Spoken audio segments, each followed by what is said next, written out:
insisto, estas bandas delincuenciales jamás llegarían a la magnitud que tienen si no tuviesen apoyo desde el sector político. Si una democracia no está tomando medidas para resolver un problema evidente, es porque falta voluntad. O sea, puede que o hay alguien dentro del Estado que no quiere que se resuelva el problema, o que hay gente que no le interesa que se resuelva, o que hay gente que quizás quiere que se resuelva pero no está dispuesto a esforzarse mucho para hacerlo.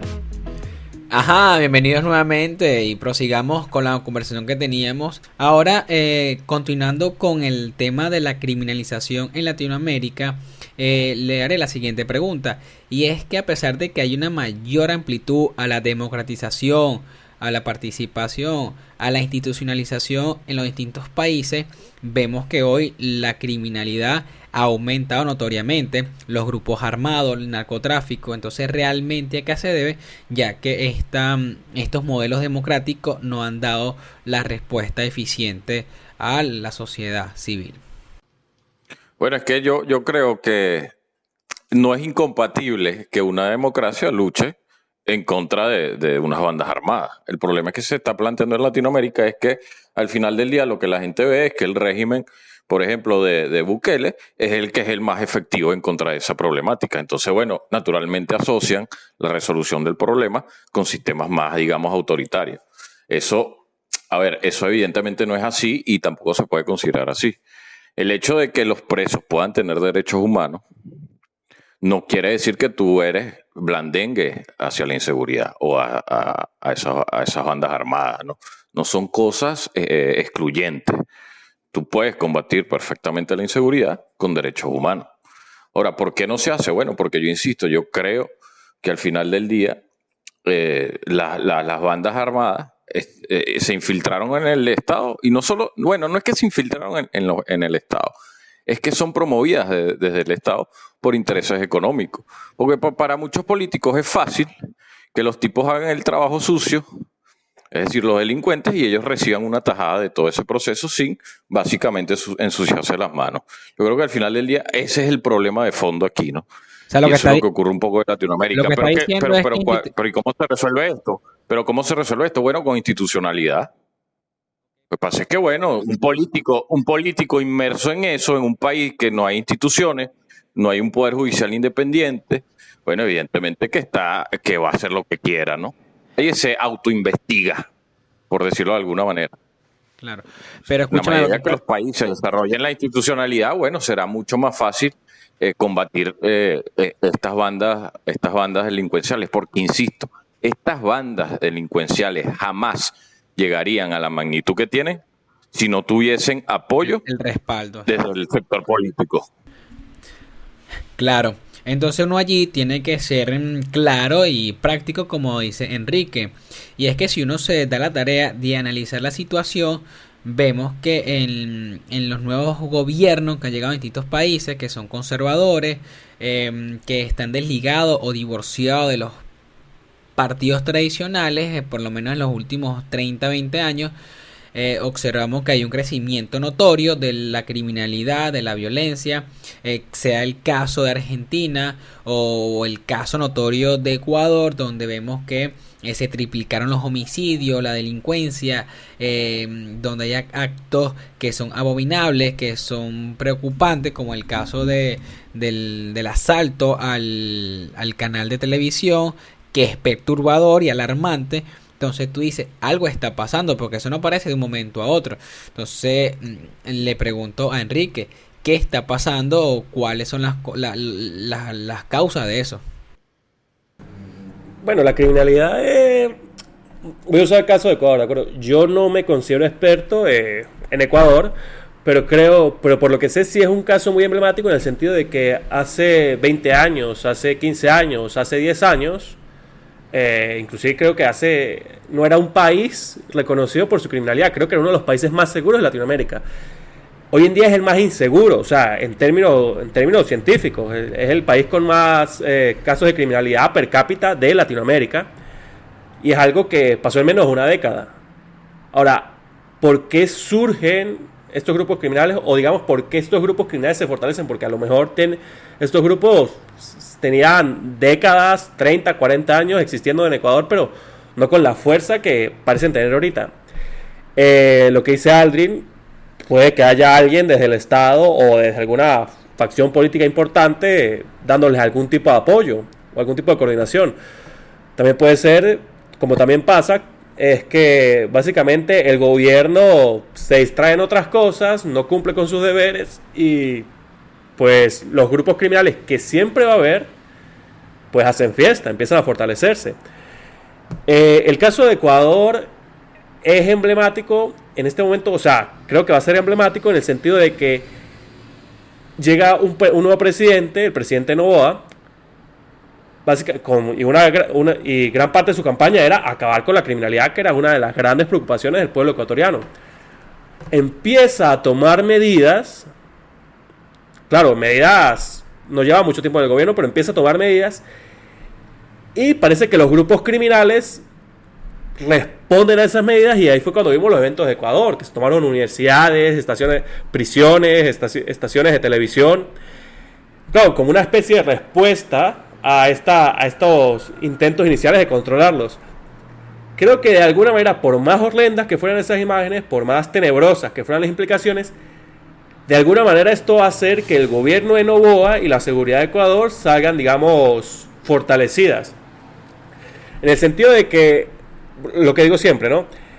Si una democracia no está tomando medidas para resolver un problema evidente, es porque falta voluntad. O sea, puede que o hay alguien dentro del Estado que no quiere que se resuelva el problema, o que hay gente que no le interesa que se resuelva, o que hay gente que quizás quiere que se resuelva pero no está dispuesto a esforzarse mucho para hacerlo. Entonces, creo que desde el punto de vista simbólico, esos eventos fueron tan impactantes en la conciencia colectiva ecuatoriana que las medidas que está tomando ahorita Noboa, que si las toma bien, que si actúa bien, va a salir no solamente fortalecido él como gobierno, sino que va a poder de verdad darle un gran golpe a los grupos criminales, en el sentido de que, claro, antes de que pasaran esos eventos, la gente quería que se resolviera el problema del crimen, mucha gente apoyó a Noboa para que se resolviera, pero digamos que igualito podría haber mucha oposición, o muchos incrédulos, o muchas personas que no pensarían que Noboa, aunque no le dieran más intención, no lo lograría. Pero cuando ocurre un evento así, lo que sucede es que la población de izquierda, de derecha, de centro, de los que son oficialistas o opositores, normalmente se ponen detrás del presidente, porque el presidente es el que puede tomar medidas para resolver esa cuestión. Entonces, espero, más bien que creo, que el gobierno de Noboa salga fortalecido de esto, porque como ahora tiene, digamos, una población detrás de él apoyándolo, que va a poder tomar las medidas necesarias para que de manera democrática pueda combatir el crimen tan exacerbado que está en Ecuador. Claro, eso no es de un día para otro. No. Y no es como el caso de El Salvador. Además que hay que recordar que Noboa es electo por lo que llaman en Ecuador muerte súbita. Básicamente, Noboa no tiene un periodo presidencial completo, sino que simplemente fue electo para terminar el gobierno del presidente Lazo.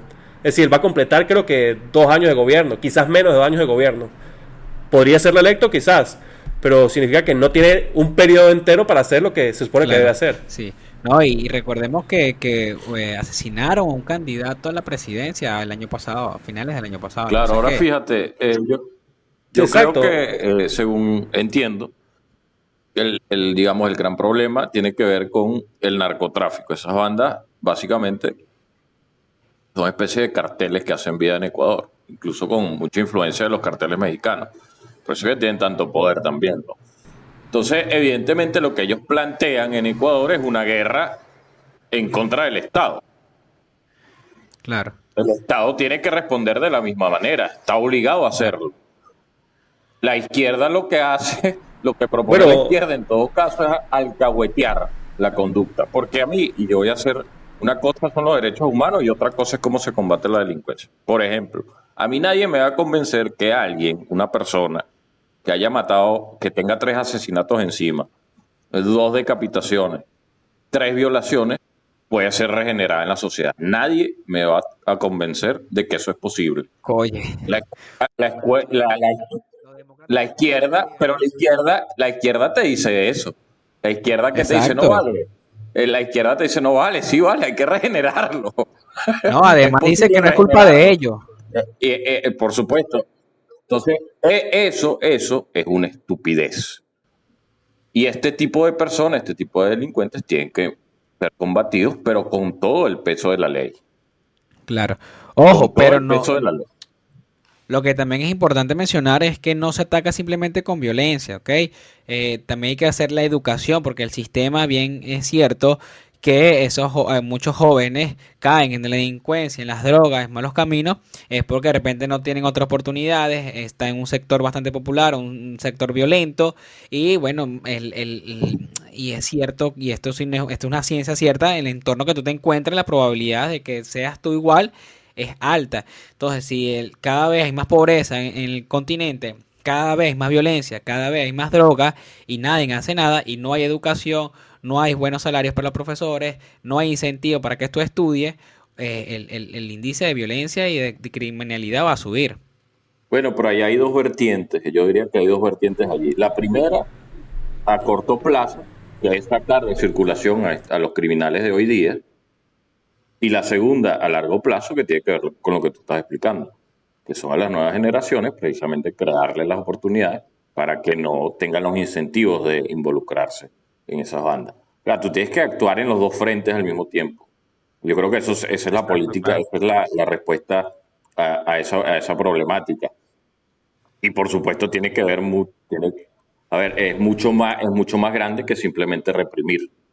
Pero, Exacto. insisto, al corto plazo, a los criminales, a las bandas, y hoy día eso tiene que ser del Estado y de la ley. Y eso implica, por supuesto, que evidentemente lo logras capturar y van a la cárcel, bueno, paguen su cárcel. Paguen su cárcel en condiciones mínimamente humanas. Es decir, evitar casos de tortura, Estoy de etcétera. acuerdo. Claro, hay un tema interesante que tocan ahí. Vamos a ser sinceros, ¿de acuerdo? La criminalidad en un país de Latinoamérica no es la criminalidad de un país de Latinoamérica. O sea, yo creo que hoy en día estamos hablando ya no de crimen en Ecuador, o crimen en Colombia, o crimen en Venezuela, o crimen en Brasil, porque de alguna manera el crimen se ha internacionalizado. Es decir, el propio Tren de Aragua aquí en Venezuela ya no es una banda de Venezuela, es una banda latinoamericana. Correcto. Claro, estará conformada por venezolanos, pero tendrán miembros de otras nacionalidades ya, pero el punto es que es una banda de origen venezolano que se ha internacionalizado. Entonces, bueno, tú combates, es posible combatir el crimen de tu país y poder erradicarlo si en los países circundantes no se están tomando medidas también. Creo que es un tema importante, ¿no? Además de eso, o sea, estoy de acuerdo con lo que dicen, ¿no? Voy a decirlo, los criminales, y cuando digo los criminales digo el crimen organizado, los jefes de estas, llamémoslo, sindicatos o grupos de crimen organizado, no son tontos, o sea, ellos saben de dónde pueden reclutar gente. Ellos saben que un país que esté en miseria, este es un lugar perfecto, no solo para introducir el crimen, sino para reclutar criminales. Por eso lo que dice Aldrin es verdad, ¿no? O sea, no es un problema de una cosa a la otra. Hay que atacar los dos frentes al mismo tiempo. Al mismo tiempo que castigas al que hace un crimen, también hay que tomar medidas para disminuir los lugares y las circunstancias en las que los grupos criminales pueden reclutar gente. Que básicamente es dar educación, mejorar las condiciones económicas, las condiciones de salud, las condiciones de infraestructura. Pero es decir, es difícil en el sentido de que tú puedes estar haciendo todo bien en tu país y sin embargo en el otro rincón del continente hay un país que de verdad está haciéndolo, no está haciendo nada para mejorar el nivel de vida de sus ciudadanos, que se está empobreciendo y que bueno, eso produce crimen y que eventualmente ese crimen se va a internacionalizar. Eso es todo un tema nuevo, ¿no? Porque ya no es tanto combatir el crimen, ya no es tanto saber dónde está el criminal aquí en tu país, sino ¿de dónde están importando Claro, las armas? ¿De dónde están trayendo los soldados? ¿De dónde están trayendo la droga? ¿De dónde por dónde están pasando el dinero para financiarse? eso es correcto. Eh, no sé si Latinoamérica, o sea, estoy seguro que cualquier país que se ponga serio en combatir el crimen puede lograr muy buenos resultados y los criminales pues preferirán irse a otro país antes de insistir en ese, pero al mismo tiempo siempre hay una amenaza constante de que un sindicato de crimen organizado va a tratar de entrar a tu Sí. país. Y sabes que eso es lo que estás diciendo, Enrique. Curiosamente está pasando ahorita en Alemania, en Italia. O sea, yo estaba viendo Deutsche Welle, un documental donde la criminalidad en Alemania está incrementando, y capaz mucho lo achacan al tema del COVID, post-COVID, pero todavía hoy existen lo que eran las famosas bandas estas italianas, donde ha creado un sinfín de delincuencia a nivel mundial, incluso en famoso en Estados Unidos, Al Capone, toda esa gente, La eh, mafia. fueron las mafias llegaron a otros países y en Europa está pasando, ¿no? No lo he investigado mucho, tampoco me he metido de lleno, pero eso es lo que tú dices cierto, pues donde hay grupos de un país se va globalizando, por así decirlo. Yo creo que Enrique toca ahí un tema importante. Yo agregaría que sí, finalmente, si aquí hubiesen gobiernos serios, se intentaría promulgar una política de seguridad común en todo el continente, a través de integrarlas y Brutal. coordinarlas a través de los varios gobiernos, ¿no? Ahora, Sí. yo voy a agregar una cosa aquí, ¿no? Yo creo que toda esta expansión multinacional del Tren de Aragua es la venganza de Maduro hacia los gobiernos latinoamericanos a raíz del Oye, apoyo que le dieron estos gobiernos a Guaidó en el 2019. Esa es la venganza de Maduro. brutal lo que dices, pero bueno, puede ser, puede ser.